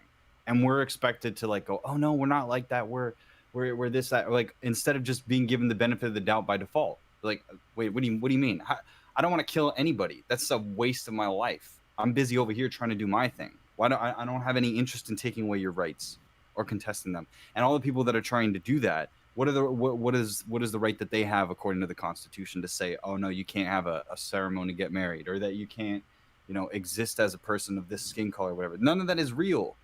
That shit is all like contextual. If there are people in your neighborhood that are racist, that's a local issue. And then people say that this is a systemic thing, and I go, okay, well then you better prove that. And how would you improve that? If something is so systemic that it's people and their personality, then that says a lot.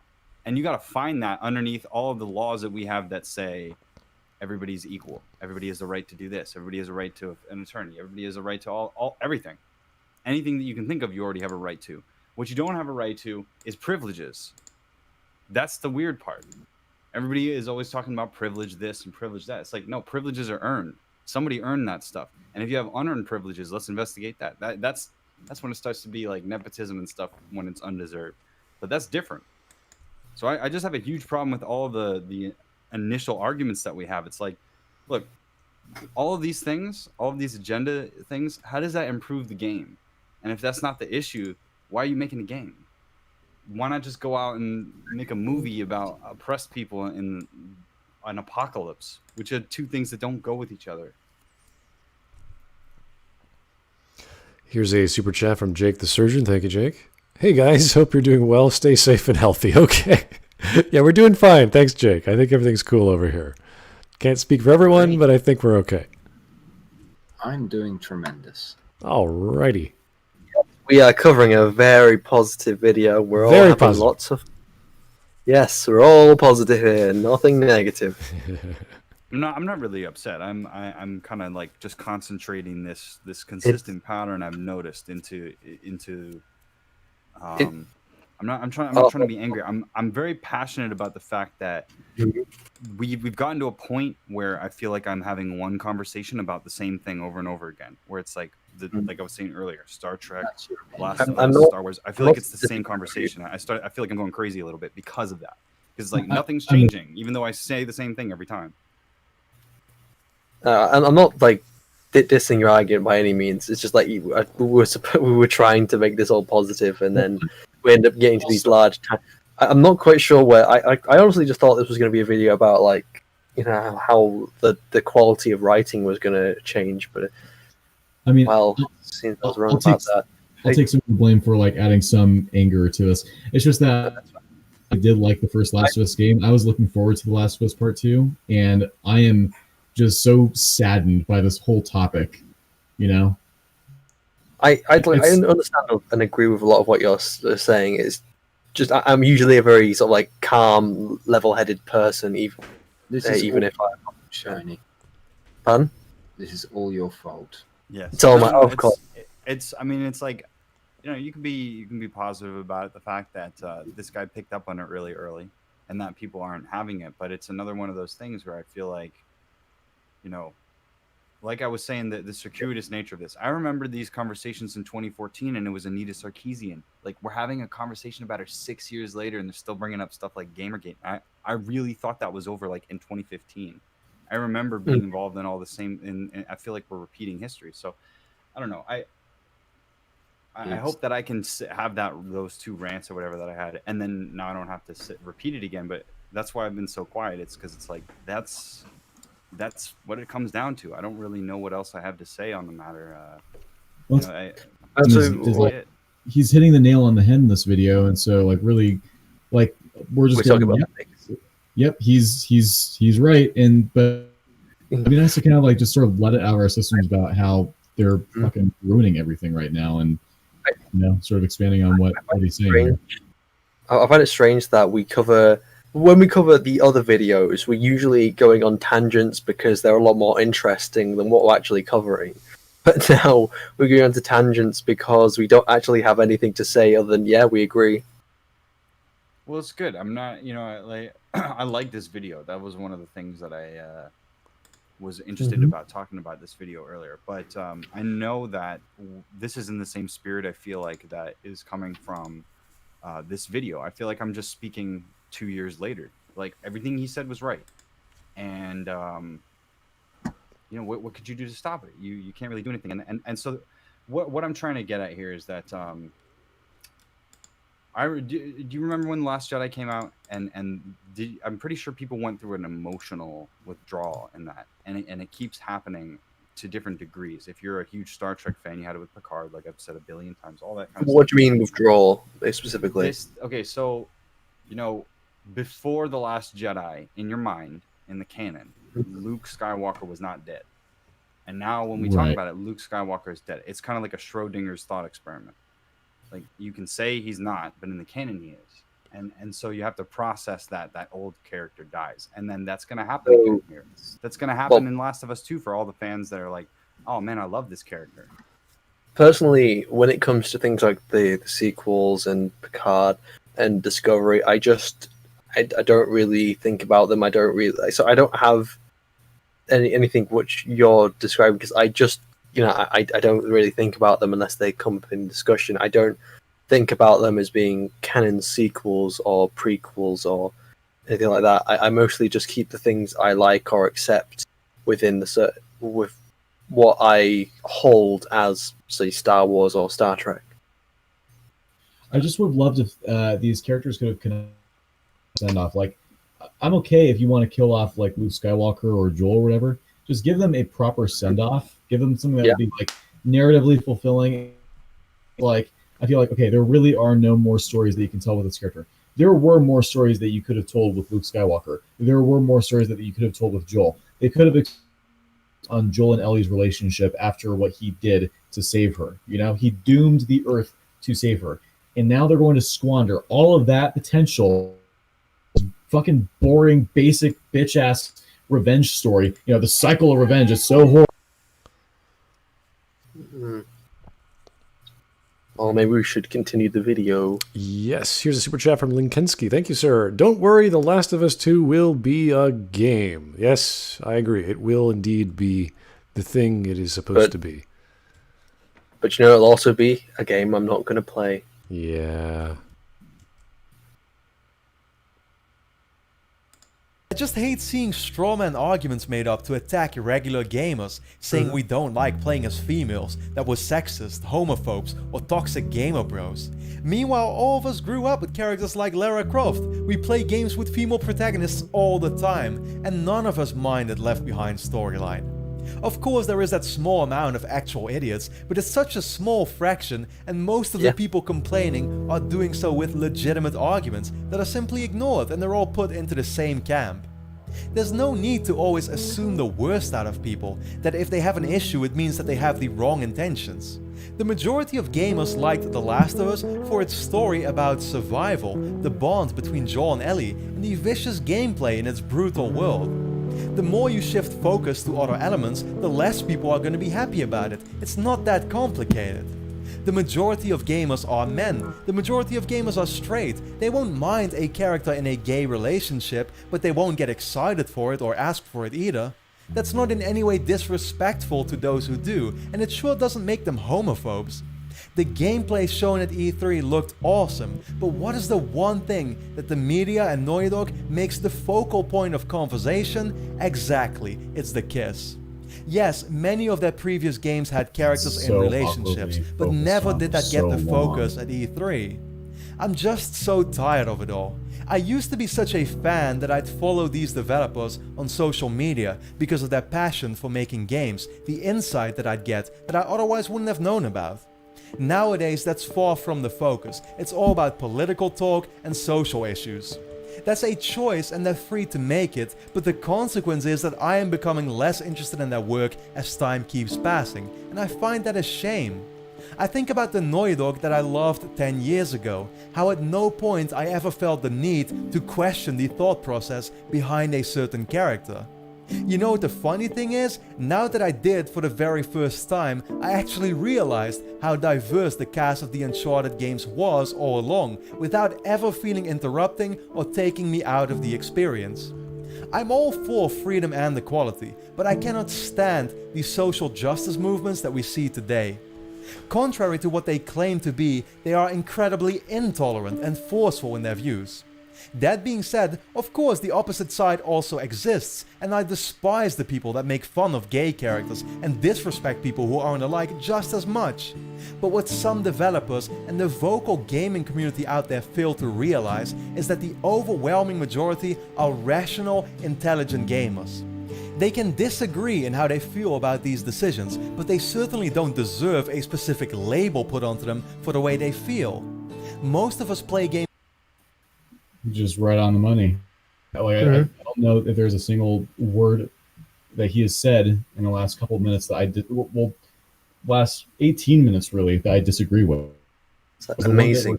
He thought that Abby would maybe be Ellie's mother or sister or whatever, but I was like, okay, that's just an incorrect prediction from a couple of years ago. No one knew who this character was. They didn't even have a name for her. So I was going to say, amazing. Every single word you just said was right. You just had to have a Star Wars reference, didn't you? Yeah. Well, look at the helmet. There's no lightsabers in this video. We have to say something about lightsabers. It's like, okay. If you apply reader response theory, you could assume that the lightsaber. Oh, God. Let's not start with him. Oh, I see your Swartz is as big as mine. All right, that's better. Good Canadian comedy. Ellie's girlfriend Nas is as big as my Schwartz. Oh. I'm kind of glad you cut out there. Yeah. Okay. Let's keep going. Let's finish this and we can have a funny video. Most of us play games to have fun, to escape reality, and experience great stories that don't strongly push an agenda, but simply entertain. I can only hope that Naughty Dog will remember to make games for these people, and to do so with their priorities in the right place. They still make some of the best, some of the most appealing, and some of my favorite games out there. All I hope and wish is for that not to change. Thanks a lot everybody for watching another one of my in-depth gaming videos. I really tried to... All right, looking great. All right, that was fun. I actually enjoyed that one. That was good. Yep. Good to hear from a voice of reason. Yes, every 20 or so videos, it's always good to have a man or woman who's not crazy. Subscribe to RobingGaming right now. Sorry? Everyone go and subscribe to RobingGaming right. Oh, subscribe to him. Okay. Now. Reminds me of the video subscribe that to all of us, please. I could use the a few. video that James Rolfe made before Ghostbusters came out, Oh, that one, right? where he's like, "I'm not going to review it. I'm not gonna, like I can't deal with it." And then Lindsay Ellis, I think she attacked him over it, like the class act that she is. Yeah, well. I'm going to go sub to this channel.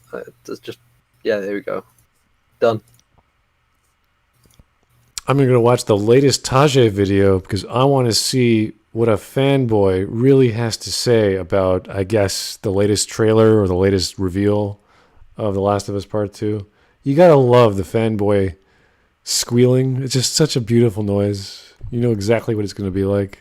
It's like manna from heaven. It's like, oh my God, the thing I wasn't expecting is gold. Of course it's gold. It's always gold. It's always amazing.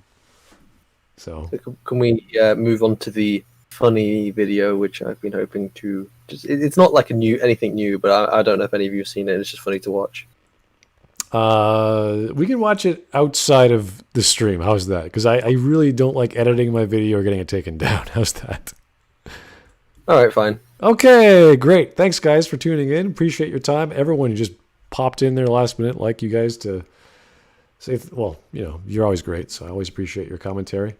And big people watching the stream. It was like over 200 people. I wasn't paying attention, and I was like listening to all the comments. So 240 is maximum. Really? Wow. Okay. Well, that was great. Any ideas or suggestions? Good videos are always welcome because I think we had our fill past year of just dumb shit that we had to go through.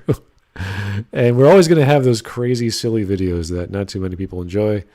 I don't mind sitting through them, but not everyone does. So we have to think of everyone else's psyche. Yeah. But please do join the Discord. Go to the suggestions section, put in an idea, and I'll share it with the rest of the team. They'll give me a one-up or a vote. I started doing voting. I think that worked out for everyone okay. And luckily, we got Southpaw on again today. We were going to have him yesterday, but we got outvoted. But I'm glad we covered this video. It's a good video. I'm glad we did it. So I'm glad I have you here. Yeah, it was great. I think someone made us recommendation before we started streaming for a movie night. I can't remember what we were talking about. Which was the movie? Southpaw, I think you mentioned it. Was it Birds of Prey? Birds of Prey. Okay, I think that's not a bad idea. Yeah, I watched that with Evan and Buzzax yesterday. It's a terrible movie in ways that we deemed fascinating. Like, in terms of plot holes, it's not as broken as like The Last Jedi or The Rise of Sky. In terms of structure and pacing and like tone maintenance, it is... like you will get whiplash from the amount of times that the tone will this to funny to serious again to funny again in a single scene. It is insane. I think it's worth considering, considering how bad. Well, I mean, this is a movie based off a horrible movie, so you're thinking, okay, this is gonna be a shaky structure. And you're gonna put a Taj Mahal on top. You're like, I don't think so. So, yeah, I would like to consider watching that, even though I heard it's a bad movie. I don't know if you guys are up for that, but it sounds like a good idea. I have the file on my computer, so I can send you guys that if you give me your email addresses. Oh, really? Yeah. Okay. I send it to Evan and Buzz. All right. Well, we'll consider that. Thanks, guys, for listening. We'll see you next time. Not sure how soon, but hopefully within a few days. So take it easy. Beautiful. Have yourself a great day. Take care. Have a good one, everyone.